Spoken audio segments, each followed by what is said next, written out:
Na Bíblia, se a gente ler sobre a fé, nós vamos encontrar dois vocábulos relacionados com a fé. Que está relacionado com quem eu confio, em quem que eu deposito a minha confiança. Quando você diz que tem fé, isso significa que você confia em alguém. Quem é esse alguém que você deposita a fé? E o resultado dessa fé é um abandono nos braços daquele que você confia. Mas para a gente poder confiar, para me dizer que eu confio em alguém, eu tenho que conhecer. Como é que eu vou conhecer aquele que é o Senhor? Eu preciso me encontrar com Ele? Mas se eu não me encontrar, eu não vou conhecê-lo. Então tem uma historinha que nos ajuda muito a conhecer, que retrata essa história nossa, que é a história do Pequeno Príncipe. Quantos de vocês leram o livro do Pequeno Príncipe? Muita gente? Então muita gente deve se lembrar da conversa da raposa com o príncipezinho. O príncipezinho chega perto da raposa e fala com ela assim: brinca comigo. E a raposa fala para o príncipezinho: eu não. Ela fala: mas por que? O príncipezinho diz: brinca comigo, eu estou sozinho. Ela falou: não vou brincar com você. Mas por quê? Porque você não me cativou. E o príncipezinho diz: o que é cativar? Aí a raposa responde: cativar é assim: você tem que ser o único para mim entre todos os meninos, e eu terei que ser para você a única raposa entre todas as raposas. E o príncipezinho então disse: mas como é que eu faço isso? E a raposa respondeu ao príncipe: você terá que vir todos os dias. E ele disse: todos os dias? Todos os dias você tem que vir, na mesma hora. Mas na mesma hora? Porque se você vier às 4, às 3 eu começo a ser feliz. E quando você vier pela primeira vez, não chegue muito perto de mim, porque você não me conhece. Você assente longe. E a cada dia que você vier, você vai chegando mais um pouquinho, até que a gente vai se tornar amigo. E pegou o príncipezinho, mostrou o campo de trigo e disse para ele: tá vendo o campo de trigo? O campo de trigo não me interessa, porque eu não como trigo, mas eles são dourados. Quando o sol bater nele e o sol iluminar o campo do trigo, eu vou me lembrar dos seus cabelos louros, e aí eu sentirei saudades de você. Essa é a nossa história com Deus. Essa é a história de conhecer o Senhor. Porque eu não posso confiar naquele que eu nunca vi, naquele que o meu coração nunca se apaixonou, por aquele que o meu coração não se entrega. Então é preciso que eu encontre com o Senhor todos os dias, na mesma hora, de preferência na mesma hora. Porque não sou eu só que espero o Senhor me espera. O Senhor espera cada um de nós, Ele nos espera. Então por que nós temos tanta dificuldade? Porque como a gente não vê, e nós estamos na geração que você passa o dedo e vê tudo, tudo se toca, quando eu tenho que transcender eu tenho dificuldade. Então Sara só tinha um caminho, para ela poder conseguir fazer acontecer a promessa de Deus na vida dela, ela teve que confiar em Deus. E às vezes para a gente conseguir um milagre na nossa vida, a gente tem que confiar em Deus. E aí quando no capítulo 18, quando Abraão recebe a visita daqueles 3 homens, e Deus fala com Abraão assim: cadê Sara? E Deus diz: Sara está lá na tenda. Aí ele fala: daqui a 1 ano, quando eu voltar, Sara vai estar com os filhos no braço. Sara escuta e ri, porque ela pensa assim: como que eu vou ter um filho se eu sou velha? Se eu já estou idosa, como que eu vou poder ter filhos? E aí Deus fala para Abraão: Sara riu. Poderá ter alguma coisa impossível para o Senhor? Poderá? E ele diz, aí Sara fala: não, eu não ri. Ela ficou apertada. Ele disse: não, você riu. No capítulo 21, Sara dá à luz a Isaac. Põe o nome dele de Isaac, que a tradução de Isaac é: Deus sorriu. E Deus nos faz sorrir. Porque o que Deus quer? Quer a nossa felicidade. Ele quer nos ver andando como filhos que sabem que são amados. Qual é o princípio da nossa experiência com Deus? Quando a gente escuta no ouvido uma frase: tu és o meu filho, a minha filha amada. Quando a gente tomar consciência que somos filhos amados de Deus, o nosso passo é diferente. Porque o passo de quem sabe que é amado é diferente para andar. Porque é um passo seguro. Porque sabe aonde que está a confiança dele. É diferente. Aí vocês vão me dizer: Filó, mas isso é fácil para alguém que está lá na Bíblia, que já viveu essa história. Eu digo que não. Eu digo que a gente vai vendo esses milagres de Deus, essas coisas que Deus faz, quando a gente crê. Porque só quem crê, vê a glória de Deus. Somente quem crê. que temos medo de nos entregar? Porque não conhecemos. Porque não, como não sabemos quem Ele é, temos medo de entregar porque não temos certeza absoluta de que Ele é aquele que sabe todos os cabelos da minha cabeça, já contou todos os fios, que Ele que é aquele que me alimenta, que me sustenta, que me põe de pé, e que na hora da dor é Ele que também está comigo. Então, como a gente não confia no Senhor, a gente vive acuado com medo da situação que vai acontecer. Ou se chega um problema na nossa família, a gente não cai de joelho como essa mulher. A gente vai procurar a solução aonde ela não está. E a solução está em um só, em Deus. É só Jesus que pode. Ele que pode transformar as coisas todas. Mas isso tudo depende de que a gente acredite, não é? Porque se a gente não estabelecer essa relação única, é uma relação única com esse Deus que é vivo, por que temos tanta dificuldade de chamar por Ele e rezar num quarto fechado? Porque não acreditamos que quando eu chamo por Ele, Ele está lá presente. E às vezes a gente fica rezando com uma ideia, ou com alguém que viveu lá no passado. Não, Jesus não viveu no passado, Ele já ressuscitou. E Ele caminha conosco todos os dias. E quando você grita Jesus, Ele fala, estou aqui, o que você precisa? Mas nós ainda não acreditamos de verdade, não é? Por isso temos tanta dificuldade. E às vezes falam, Filó, mas às vezes só numa situação de sucesso que às vezes vocês conseguem isso, mas não é verdade. Tem mães que conseguem situações e superar e viver a fé em situações de extrema confiança. Nós tivemos um adolescente, deve ter 2 anos, belíssimo fisicamente, belíssimo. Ele tinha 13 anos de idade, entre descobrir a leucemia e morrer foram 40 dias. Um menino belíssimo. Ele deu entrada ao CTI por causa de uma insuficiência respiratória, por uma das coisas mais temidas que a gente tem dentro da leucemia, que é uma pneumonia por fungo. E esse menino, ele era uma doçura. Ele escrevia bilhetes para a gente, quando a gente aspirava, ele dizia, obrigado por me aliviar. E eu dizia a ele, eu estive na missa e rezei por você antes de chegar ao CTI, e ele fazia assim com a mãozinha e dizia, yes. Falava, Jesus está aqui, Ele vai nos ajudar, a te ajudar. E esse menino não evoluiu bem, e ele me escrevia assim, por que está dando tudo errado, estava dando tudo certo? Era um menino difícil da gente olhar, porque ele exigia, mesmo entubado, algumas respostas, né? Ele queria saber o que ele estava fazendo de errado. Muito bem, esse menino não caminhou bem. No dia da morte dele, quando eu cheguei no CTI, a gente entra às 7. Quando eu cheguei, o plantonista da noite me disse, ele teve uma parada às 5 da manhã. Para mim que estou no CTI há mais de 20 anos, quem parou uma vez, eu sei que vai parar a segunda e vai parar a terceira. Peguei o telefone, liguei para a mãe dele e falei, receber um telefonema meu às 7 da manhã não é bom, mas eu estou te convidando para vir para o CTI. Seu filho não morreu, ele está aqui, mas hoje é o dia da lição mais difícil da nossa vida. E ela falou, qual é, doutora? Eu falei, a lição do desapego. O que é nosso? Nada, tudo é do Pai, não é? Tudo é do Pai. Nada nos pertence, nada. Mas viver isso não é uma brincadeira. Com toda a fé que temos, não é fácil. Então essa mulher chegou, eu sentei com ela antes, falei, eu não estou mentindo, seu filho está lá dentro.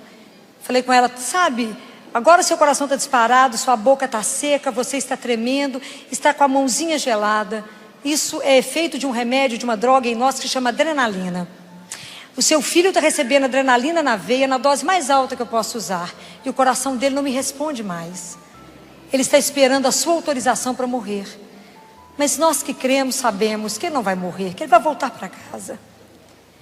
E ela me disse, doutora, eu não terei coragem. Falei, claro que terá, você é uma mulher de caminhada de fé. Você conhece que ela era evangélica e eu disse, nós temos o mesmo Deus, está escrito na palavra de Deus. Há um só Deus, um só batismo, uma única fé, uma só esperança. Nós temos o mesmo Pai. Nós sabemos o que estamos falando. Você vai ter que entrar e ter a coragem. Ela entrou a primeira vez, não deu conta, saiu, viu o que eu estava falando. Chegaram os avós, chegou uma tia, falou, pode entrar? Todo mundo, lá no CTI, se a criança precisa do cachorrinho para se despedir, todo mundo. Porque nós trabalhamos demais a humanização da morte, porque a gente sabe para onde estamos indo, não é? E aí deixamos que a família toda entrasse. Quando a mãe entrou e os avós choravam muito, a tia chorava muito, essa mãe olhou toda a situação, o CTI estava todo junto com ela, e tinha outras mães do lado, né? E ela saiu do CTI, eu achei que ela tivesse ido buscar o celular, né, com ele, que a gente vive agarrado. Mas essa mãe não buscou o celular, essa mãe buscou a Bíblia. E entrou para o CTI com a palavra de Deus. E quando ela chegou diante do leito dele, ela começou a cantar os salmos. E ela foi cantando os salmos. Os que a gente sabia, a gente cantava com ela. E a gente observava que a frequência do coração dele modificava de acordo com o que ela cantava. Quando ele chegou na frequência cardíaca de 20, eu estava atrás dela, ela não viu que eu estava atrás. Eu repeti para ela uma frase que Santa Clara falou para São Francisco. Eu disse para ele: vá e não olhe para trás. E aí o monitor zerou. Aí ela percebeu que eu estava atrás. E eu disse, ela me abraçou. Evidentemente que tudo isso no CTI é com muito choro, não é? E eu disse para ela: obrigado pela sua fé que sustenta a minha, que me ajuda a permanecer no lugar onde a gente vive esse mistério da vida e da morte, que é o mistério da vida. E falei com ela: eu hoje tive a oportunidade de ver um anjo voltando para casa, porque os anjos voltam e entram em casa cantando, porque sabem aonde estão indo. Viver tudo isso exige uma caminhada absoluta. E os médicos lá no CTI falavam: Filó, nunca vou ser capaz, como essa mãe, de entregar um filho. Falei: mas essa mãe não está vivendo essa experiência de um dia. Essa mulher tem uma caminhada com Deus. E é uma caminhada de todo dia, não se iludam. É uma caminhada de todo dia um pouquinho. Todo dia um pouquinho. Para que eu possa conhecer esse mistério que me ama, que me guarda, que caminha. Eu sei apenas que caminho, não é assim? Diz um poema. Mas sob um olhar de alguém que me ama, que cuida, que me conhece, que nos conhece, né? Que conhece cada um de nós, que sabe daquilo que somos feito. Deus sabe que nós somos uma mistura, né, de força e de fraqueza. Mas eu digo para vocês que a gente tem que ter certeza sempre da nossa fraqueza, da nossa miséria. Nós temos que ter certeza disso, porque é lá que Deus pode agir. Porque o mundo espera de nós o quê? Força, sucesso e a gente se dar bem em tudo. Deus não espera isso não. A hora que a gente está fraquinho, não foi isso que ele falou para Paulo? É quando você está fraco, é que você é forte, porque te basta a minha graça, para que você possa caminhar. Então, ter confiança em Deus, viver uma vida como Deus quer que a gente viva, essa vida antes da morte, uma vida na fé, essa vida ela tem que ser pautada na oração e na Eucaristia.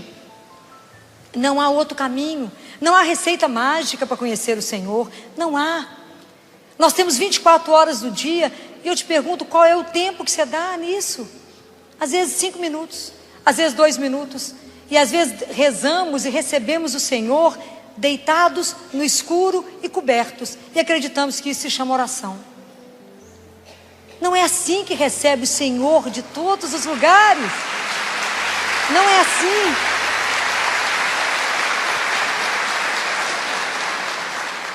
O Senhor, nosso Deus, Ele precisa ser recebido como Ele merece, na dignidade que Ele merece. Quando a gente chama por Ele, a gente está de joelhos. Eu não acredito em outra teologia que não seja teologia de joelho. Tudo que vocês quiserem na vida, querem andar, ajoelhem e conversa com o único que pode resolver qualquer problema, qualquer situação. Eu vejo Ele fazer isso todos os dias. Eu vejo muitos milagres dentro da medicina, muitos, porque quem crê vê. Vejo Ele agir. Mas na nossa vida, os pequenos milagres de todo dia, eles acontecem. Depende de você acreditar e viver essa relação de intimidade com o Senhor teu Deus. Como é que está a sua caminhada? Como é que você pode terminar um dia à noite grata pela vida, deitada, coberta? A gente faz o sinal da cruz, faz uma relação de coisas que a gente ainda quer pedir para o Senhor, agradece mais ou menos. Quando Ele vai falar, você vira de lado e fala: então tchau. Ele fala: ó, eu achei que eu ia falar. Então nós não fazemos mais um diálogo, né? Nós não entendemos que oração é encontro. Porque eu digo entender que quando eu vou orar, que eu vou rezar, eu vou me encontrar com o Senhor, eu jamais vou recebê-lo de pijama, de camisola, deitado e coberto. Eu vou recebê-lo de joelho, como Ele merece ser recebido, porque Ele é o meu Senhor. Então isso tem uma caminhada, isso tem um chão. Não vamos falar que confiamos no Senhor enquanto eu não puder professar que Ele é o meu Senhor. Mas à medida que eu for conhecendo, e eu não vou conhecer ternura como aquela, eu não vou conhecer amor como esse. E o dia que eu conhecer tudo isso, claro que eu vou me abandonar, claro que eu vou me entregar, claro que eu vou me derramar nesses braços e dizer: faça o que o Senhor quiser, porque eu sei que o Senhor só tem o melhor para cada um de nós. Você crê nisso? Que Ele tem somente o melhor para a sua vida? Então a nossa vida ainda caminha com tanta desconfiança de Deus. Porque é tão interessante que nós apontamos o dedo para Deus sempre que alguma coisa de errado acontece na nossa vida, e a gente fala: por que comigo? Eu não mereço? Mas quando algo de bom acontece, a gente não levanta o dedo e fala: foi meu pai que me deu. Nós somos assim. Não caminhamos com essa firmeza que Deus pede que a gente caminhe. Mas é porque Ele entende que a gente é muito mesclado. Precisamos de conseguir dele essa graça, não é? A graça de viver todos os dias na fidelidade a um Deus que me é fiel, apesar de toda a minha infidelidade. É esse Deus que caminha conosco, mesmo que a gente o negue. Ele não consegue não nos amar. Ele não consegue não permanecer conosco, apesar das nossas desconfianças com Deus. Então, para que a gente possa cumprir isso que Deus quer de nós, viver esse convite, né? Deus tem uma proposta, né? Você acredita na vida antes da morte, não é? Você acredita que você pode viver uma vida no paraíso, aqui na terra, na minha presença, me amando e amando os irmãos? Vocês acham que isso é impossível? Não, não é. Mas é difícil, porque nós somos ainda nós não temos disciplina com oração, nós somos muito indisciplinados. Nós rezamos muito algumas épocas da vida e outras vezes nós relaxamos. A gente fala: mas hoje eu estou tão cansado. Deus entende, amanhã eu rezo. Deus até entende. Quem precisa dele é você, não é ele que precisa de você. Nós é que precisamos dele. Nós é que precisamos dele para nos colocar de pé. Há muitos anos atrás eu pedi a ele uma graça, porque eu saí de casa muito cedo. Eu saí de casa 17 para 18 anos para estudar medicina. Eu sou de uma cidade do interior que se chama Oliveira, e que quando venceu o meu tempo lá de estudo eu precisava sair. E eu morei inicialmente numa república, depois tive a felicidade de morar com as freiras, e lá eu tinha missa diária. E desde lá que eu montei um grupo de oração, e missa diária e terço diário. Bem, quando terminou a residência e que eu não podia mais permanecer lá, porque lá fechava às 11 horas, e médico não encerra às 11 horas, né? E não tinha mais telefone, numa época mais antiga, não tinha condição de permanecer. A minha vida ficou muito confusa em horários, e eu não conseguia mais ir à missa todos os dias. Durante uma consagração diante de Jesus vivo, eu falei com ele: Jesus, eu preciso de uma graça. Eu preciso da graça da missa diária. Mas o Senhor conhece a minha vida, porque o Senhor caminha comigo. O Senhor sabe que eu tenho que estar no CTI às 7. E tem dia que meia-noite nós dois não voltamos para casa. Tem dia que o CTI chama, às vezes 3 horas da manhã eu ainda estou no CTI. E volto porque eu tenho que estar lá de novo às 7. O Senhor conhece a nossa rotina. O Senhor sabe que ela é uma rotina pesada. Mas o Senhor também sabe aonde tem um padre que começa o dia antes das 7. Eu preciso de um padre muito animado. Começa o dia antes das 7 da manhã. E ele tem que estar no caminho da Santa Casa, que eu não posso atrasar. Então, o Senhor sabe de todas as coisas. O Senhor vai conseguir isso para mim. E o Senhor vai me mandar um recado. Não tem como eu descobrir esse padre. Eu estou esperando o seu recado, porque eu preciso do Senhor. O Senhor não precisa de mim. Mas para mim entrar naquele CTI todos os dias, onde eu acompanho esse mistério da vida e da morte, aonde eu choro com uma que está morrendo e tenho que limpar o rosto, retocar a maquiagem, abraçar a outra e dizer: seu filho está ótimo, de alta. Não é uma brincadeira. Eu não estou lá brincando de roda. Eu preciso da sua presença, senão eu não vou dar conta. Muito bem, na segunda-feira nada. E eu falei com ele: Jesus, cadê o recado? Estou esperando. E nada? Cadê o recado? Nada. Na terça-feira era o dia do meu grupo de oração. Quando eu encerrava o grupo de oração, que eu tinha a chave da capela, quando eu fechava lá no Colégio das Freiras, elas continuavam me emprestando a capela. Quando eu fechava, chegou uma senhora perto de mim, uma dentista, que nunca mais voltou ao grupo, mas foi nesse dia. E falou assim: ô Filó, você sabia que tem missa todos os dias no Colégio Arnaldo, 6h30 da manhã? Vocês não têm noção de como é que eu agarrei ela, beijava ela, porque eu sabia que era ele em pessoa. Eu falava: que gracinha que você está me mandando o recado que eu preciso. desde então, a missa todos os dias. Porque eu pedi isso a ele, porque aonde...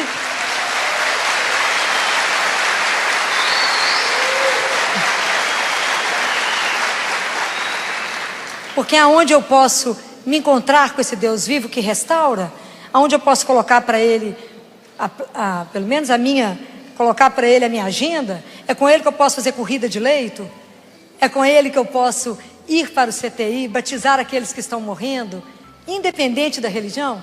Falo com os pais, e quantos pais evangélicos acompanharam o meu batismo? Porque eu falava, um só Deus, um só Pai, uma só esperança. Quantos batismos por dia? São muitos. Quantos batizos nesses 20 anos? Muitos. Quantos os pais não dão conta mais de ficar junto? Nós temos um trabalho de humanização grande porque cremos, porque confiamos aonde vai. Então todas as crianças do CTI morrem no colo dos pais. Todas. Os pais que não dão conta que essas crianças morram no colo deles, morrem no meu, morrem no colo de alguém. E morrem comigo cantando com eles, cantando o salmo, o Senhor é meu pastor. Falo com ele, nada te faltará, pode ir. Pode ir, porque sei aonde você vai. Eu creio nesse Deus que nos deu de presente a eternidade. Creio nisso. E as crianças, quando são maiores lá no CTI, elas nos dizem. Elas falam assim, tia Filó, sabe quem está chegando? Falo, não, aqui está ficando cheio de anjos. E nós sabemos que é porque ela vai morrer e não vai ter uma parada e não vai retornar. Então as crianças no sofrimento, elas nos contam essas coisas. E eu tenho oportunidade de acompanhar esse processo com elas. Então como é que eu poderia entrar num ambiente desse, onde eu preciso rezar com ele em cada criança? Como é que eu poderia, num lugar de tanta dor, como é que eu poderia trabalhar se eu não tivesse certeza absoluta de uma presença viva? Como poderia reunir com esses pais todos os dias e dizer a eles, por quem você se levanta? Você já pensou nisso? Por quem você se levanta a cada manhã? Por que você se levanta? Qual é o sentido da sua vida? Porque se você sabe para quem você se levanta, sua vida tem um sentido. Você jamais vai levantar da cama parecendo uma hiena. Ó vida, ó céus, porque comigo? Mas você vai levantar animado e dizer, bom dia meu Pai, sua bênção, permissão para mais um dia, somente para vos servir. Mas é preciso uma caminhada, não é? É preciso ter consciência que a gente caminha aqui com Ele, por Ele, nele, para voltar para Ele. Para casa, para aquilo que Ele nos promete, que a gente não tem noção, não é? Diz Paulo que ninguém consegue imaginar, ninguém consegue ter ideia daquilo que Ele tem para nós. Vocês creem nisso? Porque é isso que nos sustenta quando a vida está muito difícil, não é? A gente tem certeza dessa presença que nos conduz. Por mais difícil e tortuoso que seja o caminho, eu digo a Ele, não importa se eu não esteja vendo, o Senhor está enxergando. Não importa se está tudo parecendo uma loucura, o único lúcido que nós temos é o Senhor. Isso que me interessa é que essa lucidez que acompanha e que dirige todas as coisas.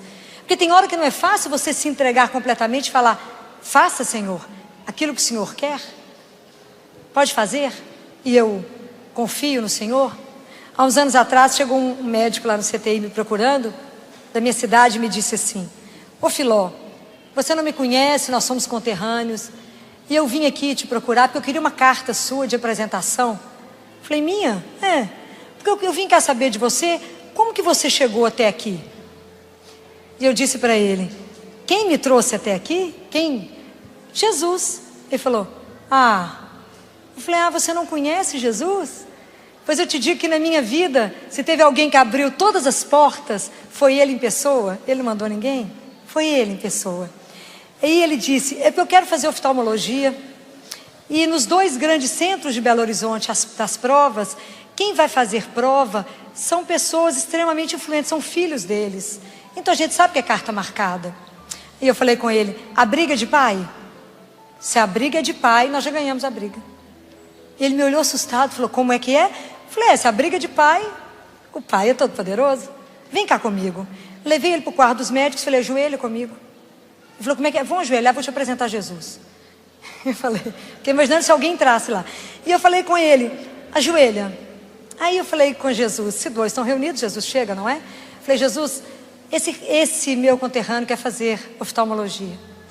Mas ele está contando para nós que a situação está difícil nos 2 grandes centros. E ele disse que os pais que os candidatos são filhos, são muito pesados. E eu estou dizendo a ele que se a briga de pai, nós já ganhamos a briga. Mas ele ainda tem dúvida, porque ele não te conhece direito. Então eu estou intercedendo por ele, pela vida dele, e que se a oftalmologia for o seu desejo na vida dele, que isso se cumpra. Muito bem, que assim seja, não é? Na hora que nós terminamos de rezar, eu falei com ele, eu posso estar muito enganada, mas Jesus, ele não é fácil. Eu acho que ele vai te colocar nos dois lugares, você vai ter que voltar aqui para a gente decidir para onde você vai. Eu acho que vai ser assim.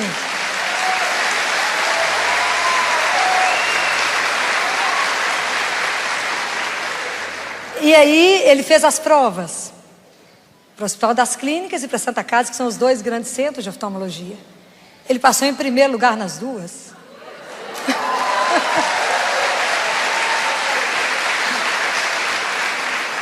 E aí ele chegou lá extremamente feliz para poder me contar que tinha passado nas duas e falou, e agora, Filó, para onde que eu vou? Falei, agora nós vamos ajoelhar de novo e perguntar para ele, aonde o Senhor quer que eu vá, não é?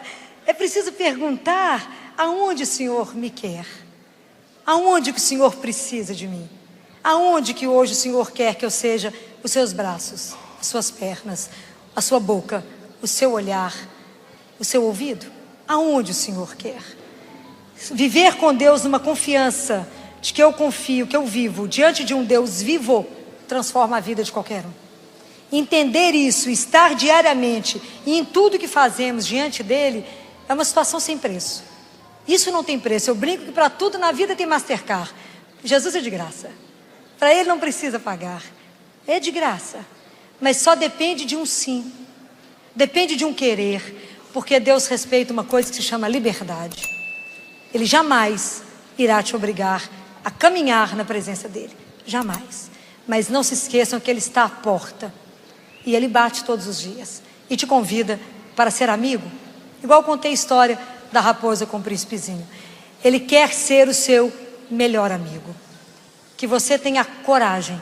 Que você tenha a audácia de dizer, sim, eu quero. Eu quero ter você como meu melhor amigo. E se abandonar nesses braços e dizer, como sou seu amigo, você me conduza do jeito que quiser. Já viram o menino de 3 anos andando com o pai? O pai pega pela mão e a criança vai andando e pergunta para onde vai. É assim que a gente deveria caminhar com Deus. De mão dada, deixando Ele nos levar aonde Ele quiser.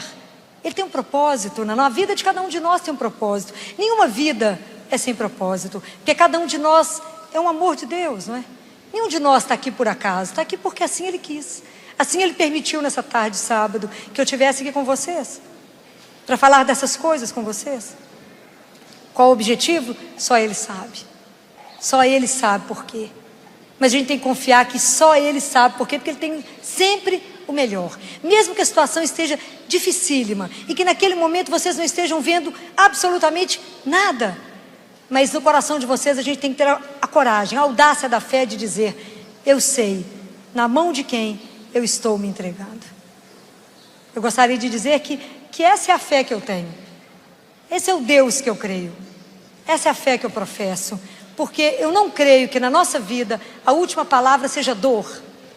Eu tenho certeza que na nossa vida a última palavra é amor. E a última palavra da nossa vida não é morte, é ressurreição.